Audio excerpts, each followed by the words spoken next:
Now this is the EVA-1. Yeah. This is a short film we did. It was a hell of a lot of fun. Yep. Shot at an art gallery. You were operating, I was shoot, I was DP. Georgina was directing. It was a really cool little experience. And this was the first chance. Your first shoot with the EVA-1. Yeah, and I really wanted to know what it was going to be like. And obviously, as you can see here, I had to use a viewfinder because one thing, when I was doing some testing with Noel Evans in the day before I got launched, the first thing we discovered is the LCD monitor outdoors, you can't use it, you can't see it. Interesting. It's too glossy. And this is the problem with bloody flip out monitors outdoors. I mean, you know, the Blackmagic, for example, you know, okay, you know, if you don't have a viewfinder on it, what are you going to do? You're going to pull the flip out. So what? I have been out on location with a camera where I've been putting black cloth over my head, looking like an 18th century photographer, going, what is this? Is just ridiculous. But the only way I can actually see the picture is to put a jacket or a cloth over my head. I mean, it's crazy. Well, we used to do that with the 9-inch monitors. The directors, remember the old CRT 9-inch monitors? If they didn't have the lens hoods, So the solution I found to this, I've got a different solution now. The camera is somewhere which I'll grab. But for this, I grabbed the viewfinder from my LT. Oh, so you got the LT viewfinder and put it on there. And guess what? It actually talks to the camera. It's got less features, but it does actually talk to the camera. You got a viewfinder, that's the important thing. So that's the LT viewfinder in that picture. You know what? When we were shooting that, for some reason I didn't even quite register that you'd put the LT viewfinder on. But to do that, I had to power the viewfinder. So I had to then construct the camera into this rig, this Frankenstein rig, which we used to call from the 5D days, to be able to power the viewfinder. And once you start building it, they go, all right, I'll put on the map box for filters. And we also had the Shogun there as an additional monitor and the video transmitter. And the handlebars for any handheld stuff. But look, it worked a treat. That viewfinder has got a BNC input. It's a great viewfinder. I mean, it's a really, one of the big advantages with the Varicam is how good that viewfinder is. There's you, and also you had to put a fair bit of stuff on the camera, so you had all of that. We also were running to an external recorder as well.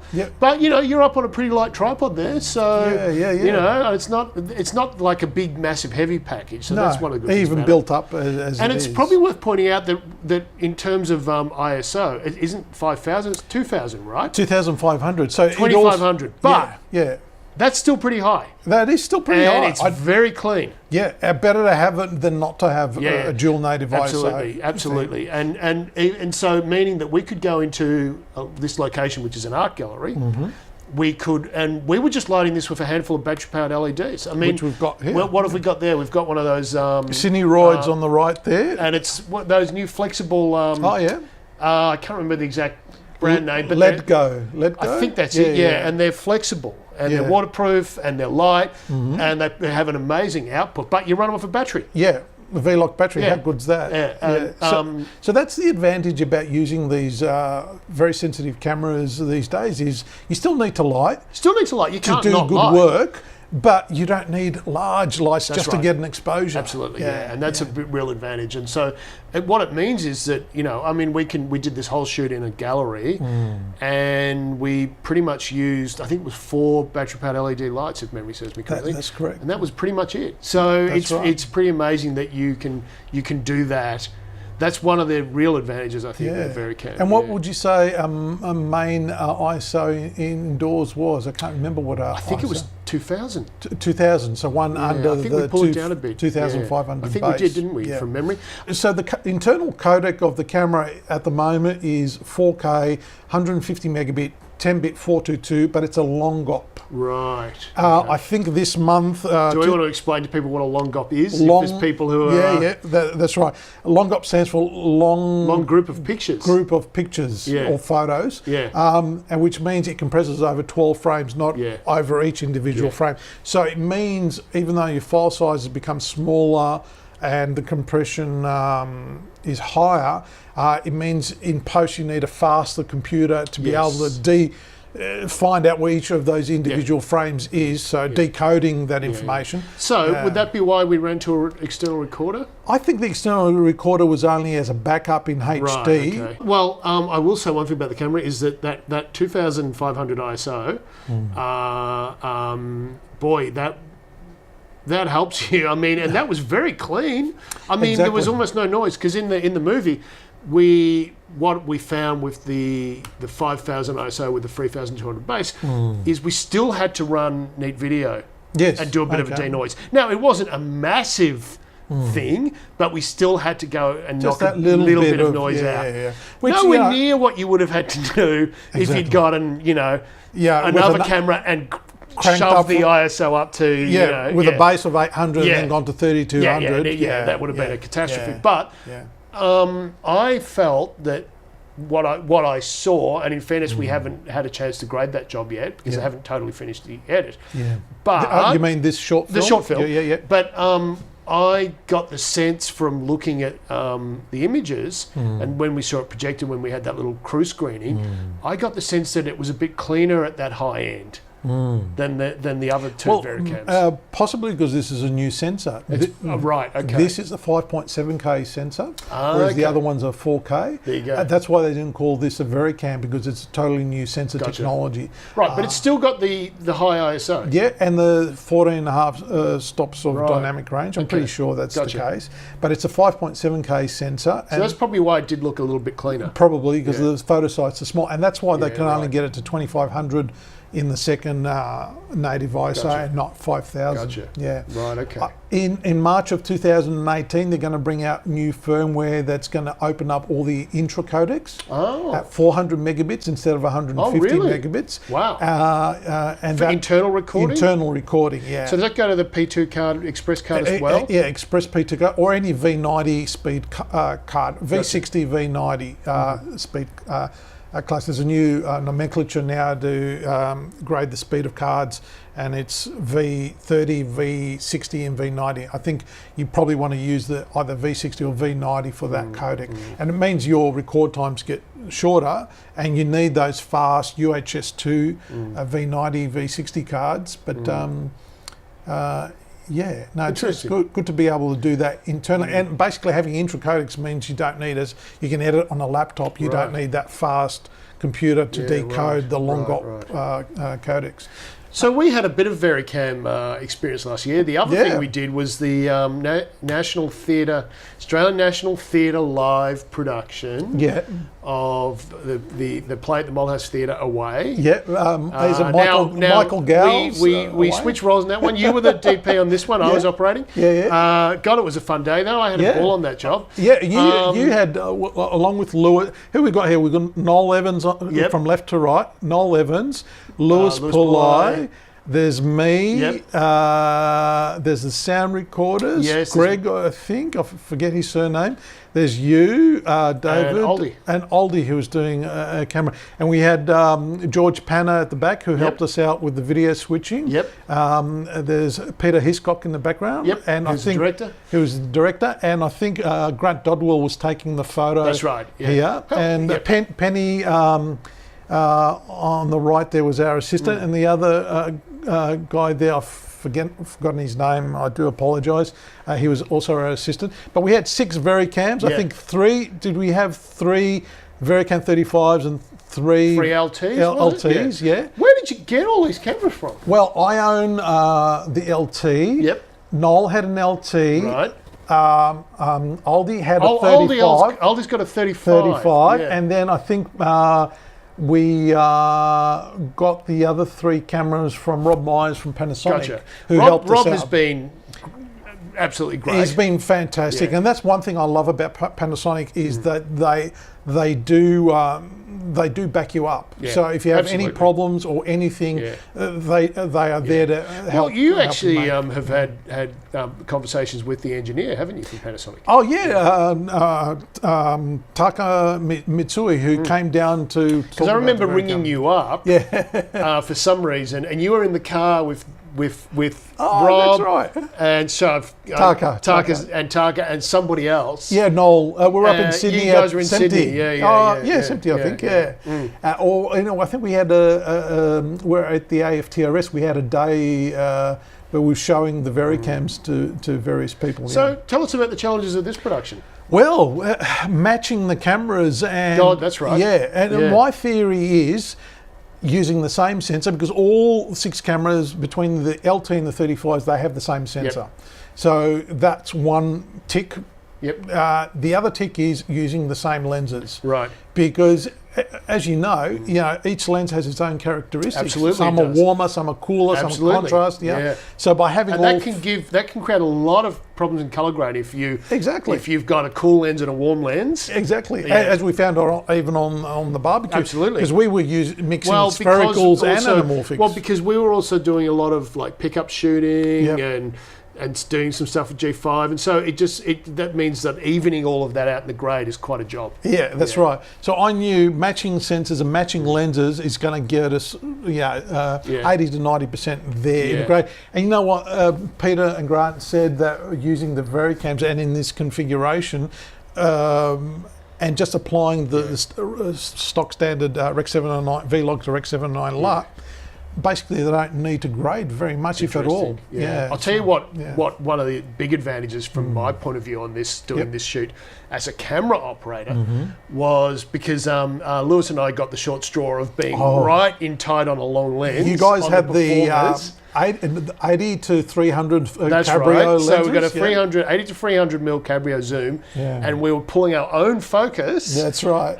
For 2 hours the production rate? 120 minutes. 110 minutes. 110 minutes of constant operating and constant focus pulling. Yeah, that's on right. the long end Quite of the lens. You guys did an amazing job. It was a challenge, I will say. Yeah. But one of the things that helped us is the high ISO enabled us to be stopped down a bit, so that we could get some depth of field back. Yeah, that's right. Doing that on a wide open on the 35mm camera, struggling. You would have been struggling. So again, there's where another situation where the dual native ISO comes to your Can aid. be real handy. Yeah. Mind you, those lenses were so good that it was so smooth.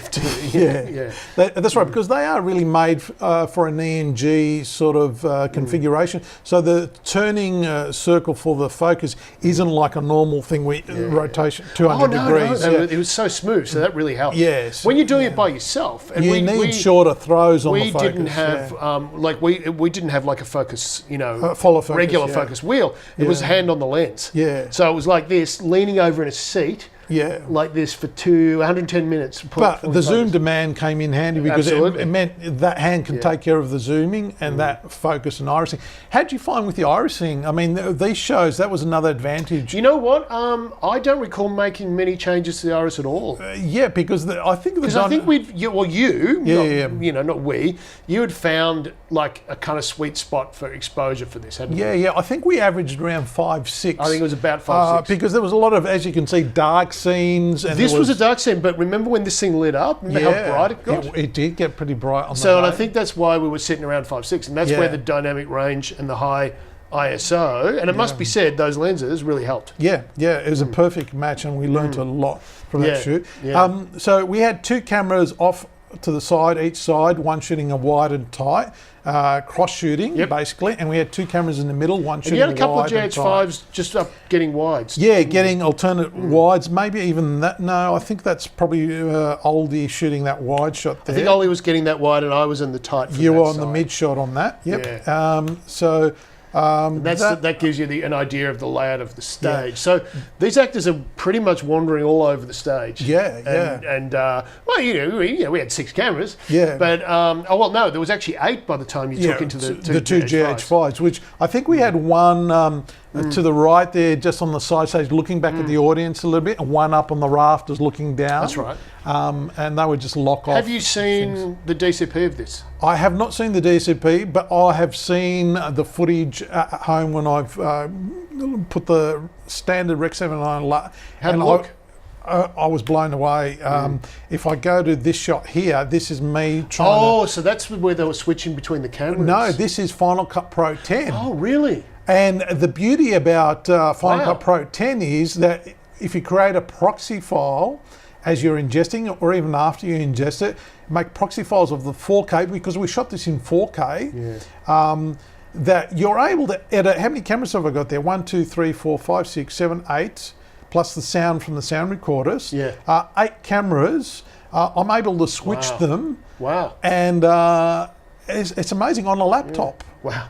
On a RAID drive, of course, but having the ability to turn those into proxy and switch the 4K images is just amazing. Crazy. So looking at that, I was blown away by the images, and that's just basically got a standard Rec 79. So that's just a lot. I mean, even just for what I can see here, it looks incredible. So exactly. So I can't wait till they finish it and they actually release it, and we have a screening at the cinema. I'm dying to Well, it's going to be great to see it, and it's worth pointing out too that we shot it at 24 frames a second. 24 because it's cinema release. Now, this came up in conversation just earlier. Why do we still shoot 24 frames a second for cinema? Well, my belief... I'm putting you on the spot. Again, you always put me on the spot. And so I was going to say, no, you're wrong again, Con. But anyway, as far as I understand, and I could be wrong, but my belief and understanding is that anything we still do for cinema, the standard is still 24. I think the DCI standard is still 24 frames. So if you shoot anything at 25 or any other frame rate, they will convert it to 24 for the because DCI. For the DCP. DCP, sorry. Yeah. Because I think that is the cinema standard. Now I know because of digital projectors they can project anything.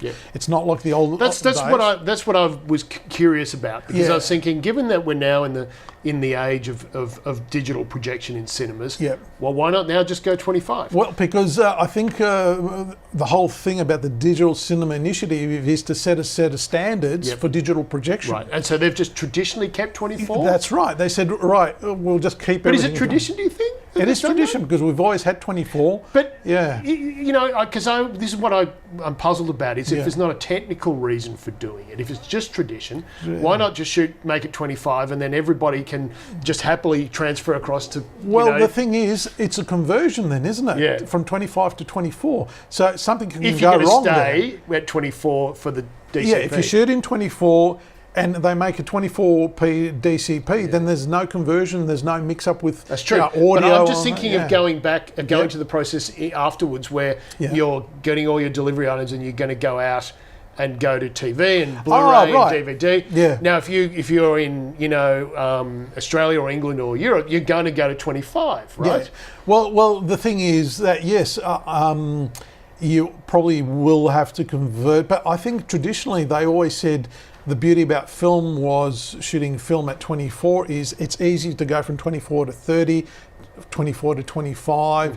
It was like the universal standard, and it was easy to go. But if maybe that's why they've kept it. Maybe that's why they've kept it. Because people are used to doing that. Exactly. Yeah, maybe all the post facilities are set up for it. Who knows? Yeah, exactly. Maybe someone can stick a comment in the comments on this and go, is anyone out there who actually knows? Make a comment. Yeah. Make a comment. Yeah. Because I think going from, like when we used to get TV shows from America to play here, and they were shooting at 30 frames. From NTSC. NTSC. If they were, especially if they were tape-based sitcoms, they'd have to convert it to 25 here. And do you remember seeing some shows actually skip? Yes, I do. Yeah, because they were line dropping or frame dropping every so many frames. Really? And then it'd catch up and you'd have this horrible mismatching cadence or whatever. So, going from 30 to 25 is hard. But, if you shot in... like a lot of shows in America, the sitcoms were actually shot on film, weren't they? Friends were shot on film. They were all shot on film. In a multicam 35 mil too. 35 mil too, which is makes a lot of sense because of the longevity. We may not have enough time to get into storing data here. Yeah. So, given that we've been, we've had our 3 productions that we've discussed with the Varicam. Yep. because maybe we've hit close to wrap it up time. Yeah, yep. Any final thoughts on the Varicam from you? Final thought, I love the look of the camera. As you can see here, even in low light, the skin tones, the colours are subtle, they're realistic, beautiful skin tones. I love the colour palette of the Panasonics, the Varicams in particular. Even the EVA-1 is matched very well to the Varicam, so you can easily use it as you could use that as a B camera? B or C camera, yeah, very easily, or an A camera. Yeah, I love the look of the Panasonic and the Varicams and the EVA-1. Yeah, and I'm sure you would agree. And the dual native ISO. What DP doesn't want to have that up their sleeve? Oh yeah, that for me was a real. It was kind of like, okay, I think this is going to be a real aid in terms of what we're doing. And I agree. I like the look as well. There's a pastel-y quality to the image where if you want to get those saturated colours, you can crank it up. Yeah.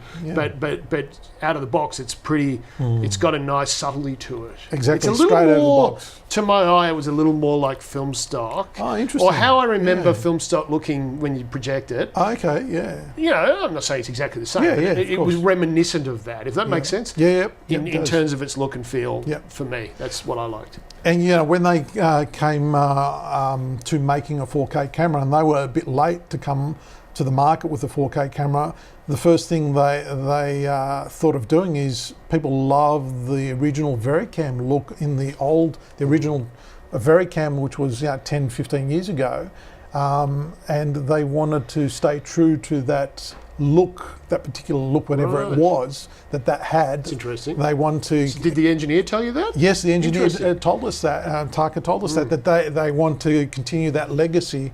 And that's why they called it a Varicam, like the old one, which was a 720 camera. Yeah. I don't know if I ever used that more than once, but I remember the camera. I've talked to a lot of DPs who remember shooting on it, and they loved it when this came out. They said, "Oh yeah, I remember shooting on the original Varicam." They used to love it because it was the first, I think, video camera to actually shoot progressive, and to have this filmic look on a tape-based camera. Because it was tape-based, wasn't it? Tape-based, yeah. And it was the first camera to do 60p on tape. Right. Yeah. Oh God, yes. Yeah. I remember now. Yeah. I shot a short film on that camera. Oh, there you go. Yeah, I remember. Yeah. The film we did was black and white, but what we needed to do some slow-mo, and we did do 60. Yeah. And apparently you had to use this external box in post to extrapolate the flagged frames, or I don't know, to make use of the 60 frames. Right. Yeah. Well, I just remember we had cassettes, tape cassettes, digital tape cassettes. DVC Pro cassettes. That's right, DVC Pro. Yeah. Yeah. Oh, there you go. Yeah. Well, there's a trip down memory lane for you. Exactly. Yeah. So would you shoot Varicam again? Yeah, absolutely. Your experience has been good. I definitely would. And